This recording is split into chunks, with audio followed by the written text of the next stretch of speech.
शिर्डीला चालत जायचो. तर माझी इच्छा होती की आपल्यातर्फे एक पालखी कुठून तरी निघावी. तर मला शिर्डीला तर जाऊ शकत नाही 8 दिवस, म्हणून एक दिवसाचा प्रोग्राम असतो सिद्धिविनायक.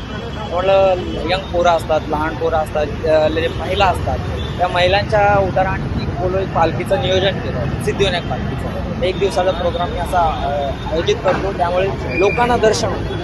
तर त्या महिलांना पण काही असं इच्छुक होतं की त्या सिद्धिविनायक बाप्पाचं दर्शन व्हावं. त्यामुळे मी ती पालखी एक सातत्याने चालू केली. पहिल्या वर्षात आम्ही 40 ते 50 मुलं होतो, तर 50 मुलांच्या साह्याने आम्ही चालू केली. त्यानंतर 2-3 वर्षानंतर 300-350 लोक झाले. त्यात महिला असायची, 100-150 महिला असायची.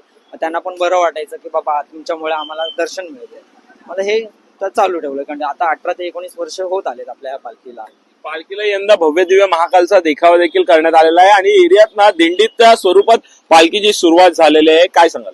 हो, ऍक्च्युली कसं आमच्या ग्रुप मधलं एक मित्राची मुलं होतं, ते ऑफ झाल्या कारणामुळे आम्ही ते बँडचा प्रोग्राम कॅन्सल, दिंडी प्रोग्राम चालू केला. ते आम्हाला कुठेतरी भावलं की ते आपल्याला चांगलं नाही वाटत आहे, त्यामुळे आम्ही ते दिंडी आता ठेवली. नाही तर नेहमी आपले बँड वगैरे डीजे वगैरे असतात. दुसऱ्या दिवशी भंडारा असतो, त्या भजन वगैरे चालू ठेवलेलं कंटिन्यू. ते प्रोग्राम काही ना काहीतरी आता पुढच्या ह्याच्या महाप्रसादाच्या टायमाला आम्ही चित्रकला स्पर्धा ठेवली लहान मुलांसाठी, काहीतरी मिरवणूक होईल, करमणूक होईल, त्यामुळे ते चित्रकला स्पर्धा आयोजित केलेली आहे. एकदा भजन स्पर्धा ठेवलेली, असं काही ना काहीतरी सातत्याने चालू असतं आपलं. यंदा काय संकल्प असेल? 19 वर्ष सातत्याने ही पालखी काढण्यात येते. सर्व तरुण हे जे आहेत, सर्व यंगस्टर पाहायला मिळते. संदेश देण्याचा प्रयत्न असतो या पालखीच्या माध्यमातून, निर्व्यसनी असेल किंवा काय. यंदाचा काय संकल्पना आहे, काय संदेश आहे? ऍक्च्युली आता मी कसं, आता माझं तर वय होत चाललंय, पण ह्या यंग मुलांना एक मला बोलतात एक मिळावी, त्यामुळे त्यांना मी संघर्ष करायला पुढे नेतो की तुम्ही आता बघा. आता माझं तर होत चाललंय, आता 18-19 वर्ष होत चालली आहे पालखीला.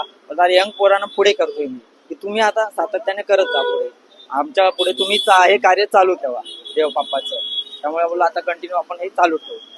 नक्कीच आपण पाहिलं तर लहानांपासून ज्येष्ठापर्यंत प्रत्येक जण चॅलेंजर स्पोर्ट्स क्लबचे जे आहे ते संपूर्ण मेंबर्स आहेत आणि कुठेतरी त्यांच्या माध्यमातून सातत्याने गेली 19 वर्ष जे आहे ही पालखी आयोजित केली जाते. ठाण्यातील अंबिकानगर नंबर 2 वाघाळी स्टेडियम ही पालखी सुरू होते ते सिद्धिविनायक दादर पर्यंत ही पालखी जी आहे ती पायी हे तरुण घेऊन जाताना पाहायला मिळतो. खरं तर लक्षवेधी यंदा या पालखीला महाकालचा देखावा सुद्धा पाहायला मिळतो.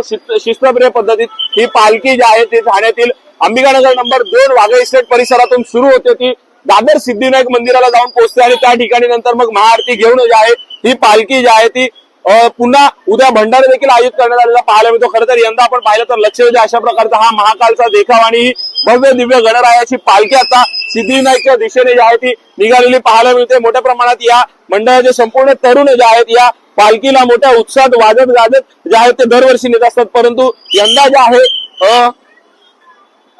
या स्पोर्ट क्लबच्या एका जे आहे मुलाचं दुःखद निधन झाल्यामुळे जे आहे वाजत गाजत न नेता दिंडीच्या स्वरूपात जे आहे ही पालखी